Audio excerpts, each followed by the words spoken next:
Prime Minister Lee Hsien Loong said he's grappled with the issue of salaries his entire career. He acknowledged that for many Singaporeans, ministerial pay remains an issue, and it all came to a head in the 2011 general election. These are not issues easily settled in the heat of a campaign, and we certainly do not want an auction to the lowest bidder.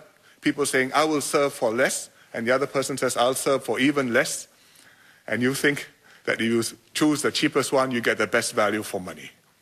Mr. Lee explained why pay is critical to Singapore. Because pay goes to one of the core requirements for Singapore, to assemble the best team to serve Singapore.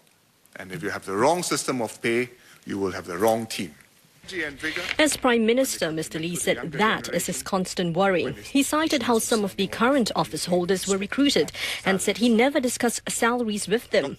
But Mr. Lee questioned if Singapore can risk its future on the assumption that salaries do not matter.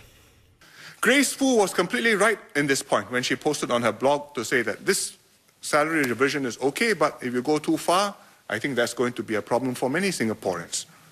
She got flamed online, but she was right, and she was honest to point this out. Mr. Lee also agreed that ministers should be accountable whatever the pay, and he shed some light as to how he assesses his team.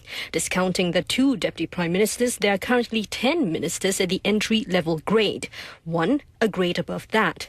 Mr. Lee did not reveal who they are, but said he expects to, in a steady state, promote more ministers to higher grades. He wants to build a team comprising 3 tiers of ministers, that is, newer ministers developed for heavier responsibilities in future, more experienced ministers overseeing major ministries and areas of work, as well as senior ministers who help coordinate more than one ministry and oversee whole of government issues. Mr. Lee stressed that Singaporeans must evaluate ministers fairly. He said they cannot expect ministers never to make mistakes, and he gave the assurance that action will be taken against those who do not perform. If a minister is negligent or dishonest, then of course he has to be sacked. I have not had to do that. But if a minister doesn't perform well despite all his best efforts, then I may move him to a less demanding portfolio where he is able to perform, or if necessary, I may have to phase him out, discreetly. Mr. Lee added exits are delicate matters and must be handled with dignity. You cannot turn this into a public spectacle and have it deter more good people from entering politics.